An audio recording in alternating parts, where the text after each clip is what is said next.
আসসালামু আলাইকুম। বিসমিল্লাহির রহমানির রহিম। প্রিয় বন্ধুগণ, সকলে সুস্থ থাকেন, এইটাই আমার প্রত্যাশা। তবে সুস্থ থাকতে হলে আমাদেরকে কিছু খাদ্যাভ্যাস মেনে চলতে হয়, কিছু ব্যায়াম করতে হয়, কিছু বাধা নিষেধ মানতে হয়। এই দৃষ্টিকোণ থেকে আজকে আমি কিছু ক্ষতিকর খাদ্যের নাম উল্লেখ করব এবং এগুলার ব্যাপারে বিস্তারিত ব্যাখ্যা বিশ্লেষণ দেওয়ার চেষ্টা করব ইনশাআল্লাহ। তো আমাদের শরীরের জন্য যে খাদ্যগুলা ক্ষতিকর সেগুলো হলো তামাক, সাদা জর্দা, বিড়ি, সিগারেট এবং ফ্যাট, তেল, চর্বি, ঘি এবং কাঁচা লবণ, এক্সট্রা লবণ, অতিরিক্ত লবণ ইত্যাদি ইত্যাদি খাদ্যগুলো আমাদের শরীরের জন্য মারাত্মক ক্ষতিকর। এগুলার জন্য আমরা অসুস্থ হই। এই খাদ্যগুলোর উপরে একে একে আমি আলোচনা করব ইনশাআল্লাহ। তো আজকে আমি প্রথম যেটা নিয়ে আলোচনা শুরু করছি সেটা হলো কাঁচা লবণ। লবণ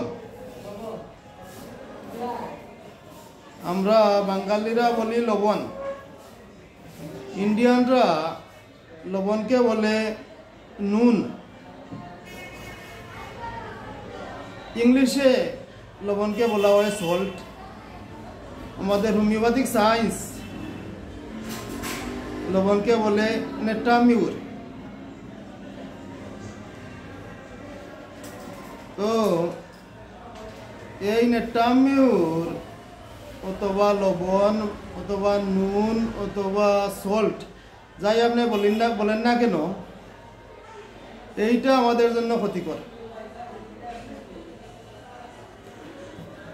আমাদের শরীর গঠনে প্রয়োজনীয় লবণ আমরা শাকসবজি, ফলমূল এগুলা থেকে পেয়ে থাকি। এরপরে আর লবণ খাওয়ার প্রয়োজনীয়তা আমাদের থাকে না। কিন্তু দীর্ঘকাল থেকে আমরা রসনা বিলাস করে আসছি লবণ দিয়ে, যার কারণে আমরা লবণ ছাড়তে পারি না। সেহেতু লবণ যত কম পরিমাণে সেবন করা যায় ততই আমাদের জন্য উত্তম। সুতরাং আমরা যারা রান্না বান্না করি, আমাদের মা বোন যারা রান্না বান্না করে, তাদের জন্য এই উপদেশটা বিশেষ কাজে লাগবে। এবং মা বোনরাই দেখছি লবণ বেশি খায় এবং রান্না বান্নার কাজ করে। সুতরাং রান্না বান্না করতে লবণ যত কম দেওয়া যায় এবং যত কম খাওয়া যায় এইটাই চেষ্টা করবে। তো বন্ধুগণ, লবণ বেশি খেলে, কাঁচা লবণ বেশি খেলে হাই ব্লাড প্রেশার হতে পারে, হাড় দুর্বল হতে পারে, শরীরে ইডিওমা সৃষ্টি হতে পারে।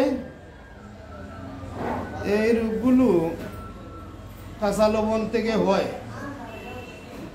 মানসিক টেনশন হতে পারে, মাথা ব্যথা বাড়তে পারে। রাশিয়ার বৈজ্ঞানিকেরা অনেক পরীক্ষা নিরীক্ষা করে দেখেছেন যে অতিরিক্ত লবণ সুনিশ্চিতভাবে হাই ব্লাড প্রেশারের সৃষ্টি করে।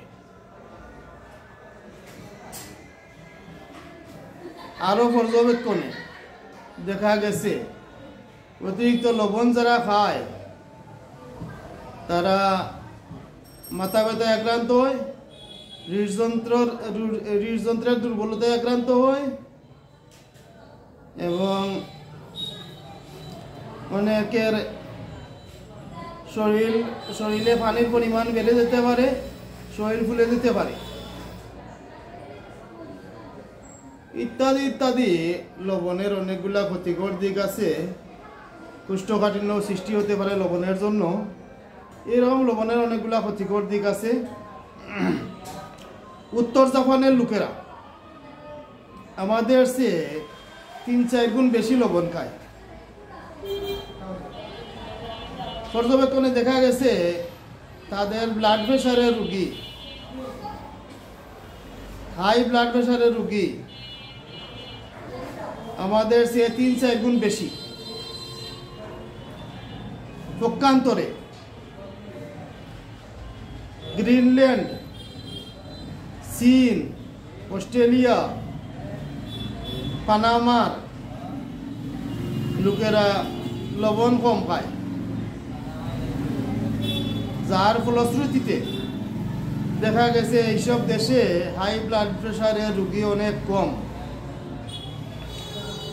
সুতরাং এখান থেকে একটা অনুমান করা যায় এই লবণের সাথে হাই ব্লাড প্রেশারের এটা সম্পর্ক আছে। এবং হাই ব্লাড প্রেশারের সাথে স্বাভাবিক আমরা প্রত্যেকেই জানি হার্টের একটা সম্পর্ক আছে। সুতরাং লবণ বেশি গেলে হাই ব্লাড প্রেশার হবে, হার্ট দুর্বল হবে।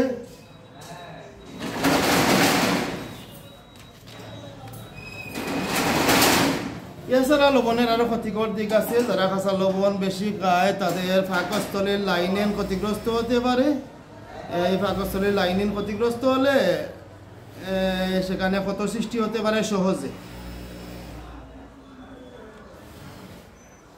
এছাড়া যারা কাঁচা লবণ বেশি খায় ওদের মানসিক বদমেজাজ, বিষণ্ণতা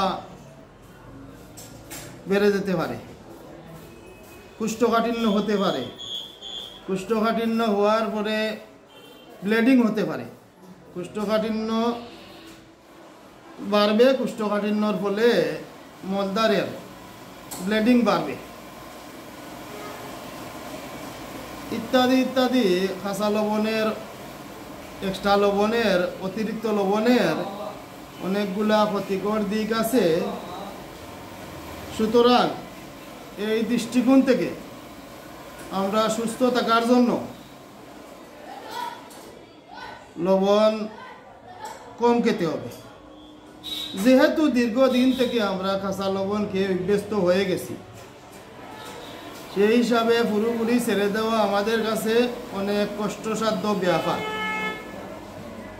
সেই হিসাবে পুষ্টিতত্ত্বের বিচারে একজন লোক জনপ্রতি 3-4 গ্রাম কাঁচা লবণ খাওয়ার অনুমোদন দেওয়া যেতে পারে।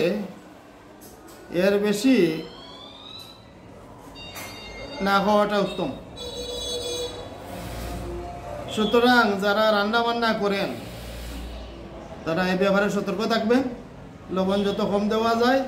এবং আমরা যারা কাঁচা লবণ সবসময় খেয়ে অতিরিক্ত লবণ খেয়ে অভ্যস্ত, তারা এদিকে দৃষ্টি রাখি যেন আমরা কাঁচা লবণ খাওয়া ছেড়ে দেই।